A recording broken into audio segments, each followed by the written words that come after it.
Apoorva Bhatnagar. Welcome to our channel learn to save with Apoorva. हमें ये बताकर के बहुत ही खुशी हो रही है कि सिला विनायक आईपीओ रिव्यू आपको बहुत ही पसंद आ रहा है।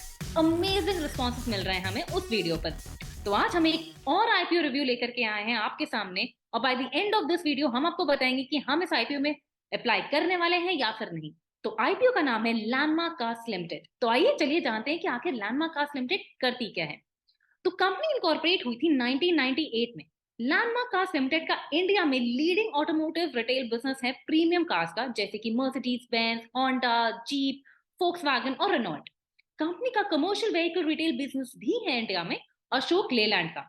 सितंबर 30 2021 तक की अगर हम बात करें तो कंपनी के 112 आउटलेट्स हैं 8 स्टेट्स में, जिसमें से 67 सेल्स शोरूम्स एंड आउटलेट्स हैं और 51 after sales services and spare outlets हैं।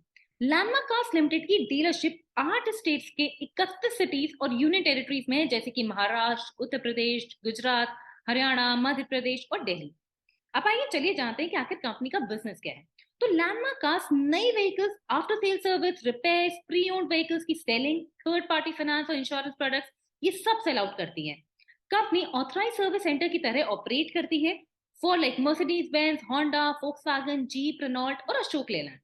सितंबर 30 2021 तक Landmark Cars after sale service और रिपेयर्स प्रोवाइड करती है थ्रू 51 आउटलेट्स। अब आइए चलिए जानते हैं कि आखिर रिस्क अटैच्ड क्या है कंपनी के साथ। तो कंपनी के ऊपर OEMs, that is original equipment manufacturers, बहुत से रिस्ट्रिक्शंस लगाते हैं जब बात आती है डीलरशिप और एजेंसी एग्रीमेंट की। एज बेस्ट एजेंसी एग्रीमेंट के अंडर मर्सिडीज बेंज ने कंपनी को कोई भी और ओईएम्स के साथ डीलरशिप लेने से मना कर दिया है बिना मर्सिडीज बेंज के कंसेंट के। साथ ही OEM, that is original equipment manufacturers, खुद किसी भी और डीलर के साथ एग्रीमेंट कर सकते हैं सेम जगह पर, और साथ ही साथ वो एग्जिस्टिंग डीलरशिप को रिलोकेट भी कर सकते हैं, मतलब उनके साथ अपना जो डीलरशिप एग्रीमेंट है उसे खत्म भी कर सकते हैं। एंड इन केस कोई और डीलरशिप हो गई ओईएम्स की, लाइक मर्सिडीज बेंज की, किसी और डीलरशिप, किसी और डीलर के साथ, या फिर उन्होंने रिलोकेट कर लिया, मतलब खत्म कर दी अपनी एग्रीमेंट वो लैंडमार्क के साथ, तो यहाँ कंपनी का बिजनेस, फाइनेंशियल कंडीशन, सब कुछ नेगेटिवली इंपैक्ट हो सकता है। नेक्स्ट, अक्टूबर 1 2021 से मर्सिडीज बेंज ने अपने डीलरशिप एग्रीमेंट में चेंजेस किए हैं, और अब से जितने भी कार सेल आउट होंगी कस्टमर्स को, वो सब डायरेक्टली मर्सिडीज बेंज ही करेगी एंड लैंडमार्क कार्स लिमिटेड के थ्रू नहीं होंगी, जिसका मतलब है कि अब कोई भी मर्सिडीज बेंज डीलर के पास नहीं होगी शोरूम में एक्सेप्ट डेमो कार्स। अब कार सेल आउट होने पर डायरेक्टली कंपनी को सिर्फ और सिर्फ कमीशन ही आएगा, दो इसे कोई और ऐसा इफेक्ट नहीं होगा कंपनी को लाइक रेवेन्यू में। बट जिस तरह से कंपनी चेंजेस कर रही है उससे हो सकता है कि कंपनी का business and internal financial condition in future affect हो सकता है। नेक्स्ट, अब से as per dealership agreement OEMs ही डिसाइड करेंगे कि मैक्सिमम प्राइस क्या होना चाहिए, like for certain repair service का एट ऑथराइज सर्विस सेंटर, जो पहले कभी डीलर्स प्राइस डिसाइड किया करते थे। साथ ही कौन सी सर्विस या फिर रिपेयर कर सकते हैं डीलर्स, वो भी ओईएम्स के हाथ में ही होगा, वही डिसाइड करेंगी।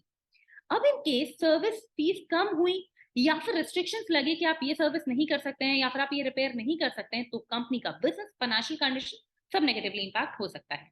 अब आइए चेक करते हैं कि कंपनी के फाइनेंशियल्स क्या कहते हैं। तो जितने भी फिगर्स आप हमारी स्क्रीन पे देख रहे हैं वो सब इन क्रोर्स हैं। तो आइए सबसे पहले चेक करते हैं कि टोटल एसेट्स क्या है कंपनी के। तो मार्च 2020 से लेकर के मार्च 2022 तक में टोटल एसेट्स हमारे बढ़े हैं।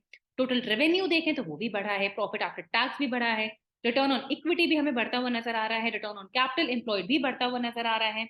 डेट टू इक्विटी रेशियो की बात करें तो वो हमें कम होता हुआ नजर आ रहा है। EPS, that is earning per share की बात करें तो वो भी बढ़ा है, नेट एसेट वैल्यू भी बढ़ी है एंड रिटर्न ऑन नेटवर्थ भी बढ़ा है। तो कंपनी के अगर हम फाइनेंशियल देखें तो हमें ये साफ नजर आ रहा है कि कंपनी के सभी पैरामीटर्स हमें इंक्रीज होते हुए नजर आ रहे हैं, अगर हम बात करें मार्च 2020 से लेकर के मार्च 2022 तक की। लाइक आपकी total assets, total revenue, profit after tax, ROE, ROCE, return on net worth, NAV, EPS, हमें सभी पैरामीटर्स हमें इंक्रीज होते हुए नजर आ रहे हैं। नेक्स्ट, अगर हम बात करें रिटर्न ऑन इक्विटी की तो वो हमारा 20% से ऊपर है। अगर हम बात करें रिटर्न ऑन कैपिटल एम्प्लॉयड की तो वो हमें 20% से थोड़ा कम नजर आ रहा है, बट वो बहुत ज्यादा कम नहीं है, थोड़ा ही कम है। दैट मीन्स की कमी हमें प्रॉफिट जनरेट करने में और फिर री इन्वेस्ट करने में हमें केपेबल नजर आ रही है। अगर हम बात करें डेट टू इक्विटी रेशियो की तो वो हमें कम होता हुआ नजर आ रहा है, वो काफी अच्छा साइन है। बट स्टिल अगर हम देखें तो वो काफी ज्यादा है at present he, which is 1.73, तो वो एक अच्छा साइन नहीं है। अगर हम बात करें कंपनी की 3 मंथ्स परफॉर्मेंस की, दैट इज अप्रैल से लेकर के जून 2022 तक की, जो कि अभी आप हमारी स्क्रीन पे देख सकते हैं, तो उसमें कंपनी की जो परफॉर्मेंस है हमें वो अच्छी नजर आ रही है। बट अगर हम still debt to equity ratio की बात करें तो वो अच्छा नहीं है, आज वो अभी भी बढ़ा है, तो वो 1.73 है। तो वो एक थोड़ा सा चिंता वाली बात है। अब आइए चलिए देखते हैं कंपैरिजन विद पीयर्स। तो यहाँ पर कंपनी की कोई भी लिस्टेड पीयर्स नहीं है जिसके साथ हम कंपनी को कंपेयर कर सकते हैं। अब आइए चलिए देखते हैं इंडस्ट्री ट्रेंड्स क्या कहता है। तो क्रिसल रिपोर्ट के according mass of premium vehicles का मार्केट इंक्रीज हुआ है in terms of sales volume and आगे भी वो इंक्रीज होने की उम्मीद है by 8% to 10% by 2026। CRISIL research के अकॉर्डिंग प्रीमियम मार्केट्स की अगर हम बात करें तो वो करीब 10 से 12% ग्रो होने की उम्मीद है in comparison to mass market के जो 6 से 7% तक ही बढ़ने की उम्मीद है बाय 2026।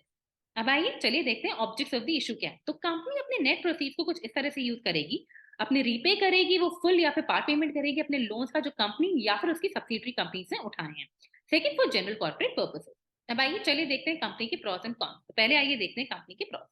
तो कंपनी का जो डेट टू इक्विटी रेशियो है वो हमें कम होता हुआ नजर आया है। अब आइए चलिए देखते हैं कंपनी के कॉन्स क्या है। तो कंपनी को लॉस हुआ है इन फिस्कल 2020 और फिस्कल 2019 में एंड आगे भी लॉसेस होने की उम्मीद है।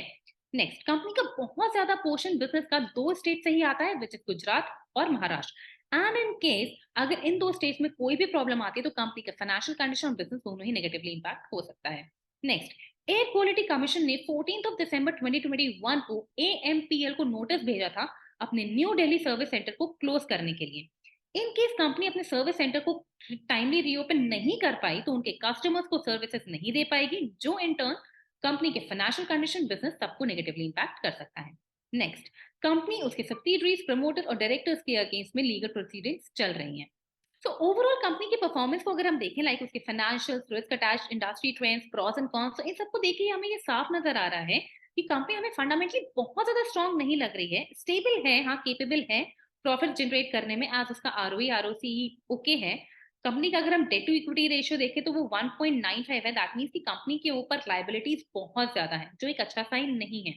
अगर हम रिस्क अटैच की बात करें तो बहुत से चेंजेस हुए हैं 2021 में जिससे कंपनी का बिजनेस, फाइनेंशियल कंडीशन सब इंपैक्ट होने के बहुत ज्यादा चांसेस हैं। इंडस्ट्री ट्रेंड को अगर हम देखें तो मास और प्रीमियम का मार्केट सेगमेंट बढ़ने की उम्मीद है बाय 2026, जो कि एक अच्छा साइन है कंपनी के लिए। कंपनी के अगर हम इशू साइज की बात करें तो वो 552 करोड़ का है, जो कि अच्छी वैल्यू है। बट उसमें से सिर्फ और सिर्फ 150 करोड़ ही कंपनी के पास जाएगा। रेस्ट 402 करोड़ कंपनी के पास नहीं जाएगा, that is for offer for sale. That means की वो सारी की सारी वैल्यू शेयर होल्डर्स के पास जाएगी जो अपने शेयर सेल आउट कर रहे हैं। दैट मीन्स अप्रोक्सीमेटली 2.5 टाइम्स का जो वैल्यू है, जो फंड रेज कर रही है कंपनी, वो कंपनी के शेयर होल्डर्स के पास जाएगा एंड कंपनी के पास नहीं। तो ये एक अच्छा साइन नहीं है। अगर हम बात करें कंपनी के पीई की तो वो 104.12 है एंड कंपनी के कोई लिस्टेड पीयर्स नहीं है जिससे कि हम उसे कंपेयर कर सके। बट इंडिविजुअली अगर हम देखें तो भी हमें 104.12 की वैल्यू बहुत ही हाई दिख रही है। दैट मीन्स कि हमें कंपनी फाइनेंशियल्स अगर हम कंपनी के देखें तो उसको देखते हुए हमें 104.12 का पीई काफी हाई लग रहा है। दैट मीन्स कि हमें कंपनी थोड़ी सी प्राइसी, थोड़ी सी नहीं, हमें कंपनी काफी प्राइसी लग रही है। कंपनी का अगर हम जीएमपी देखें तो वो at present 55 rupees per share है। दैट मीन्स कि वो 10.87% है। आगे भी उम्मीद है कि ये बढ़ सकता है। तो कंपनी की ओवरऑल परफॉर्मेंस को देखते हुए we will not apply for this IPO. अब आइए चलिए देखते हैं कि आईपीओ की डिटेल्स क्या है। तो आईपीओ की ओपनिंग डेट है 13 दिसंबर 2022। आईपीओ की क्लोजिंग डेट है 15 दिसंबर 2022। आईपीओ का प्राइस बैंड है ₹481 से लेकर के 506 पर इक्विटी शेयर का। आईपीओ का लॉट साइज है 29 शेयर का। दैट मींस कि आपको मिनिमम बिड करना होगा 29 शेयर के लिए। ये आईपीओ दोनों जगह लिस्ट होगा, बीएसई एनएसई में। उम्मीद करते हैं आपको हमारा ये डिटेल्ड आईपीओ रिव्यू पसंद आया होगा। अगर हाँ तो प्लीज अपने फैमिली एंड फ्रेंड्स के साथ इसे अपने सोशल मीडिया पे शेयर करना बिल्कुल मत भूलिएगा। एंड हाँ, अगर आपने अभी तक हमारे चैनल को सब्सक्राइब नहीं किया है तो प्लीज चैनल को सब्सक्राइब करना बिल्कुल मत भूलिएगा एंड बेल आइकन जरूर दबा दीजिएगा जिससे आपको हमारे आने वाले सभी वीडियोस की नोटिफिकेशन मिलती रहे।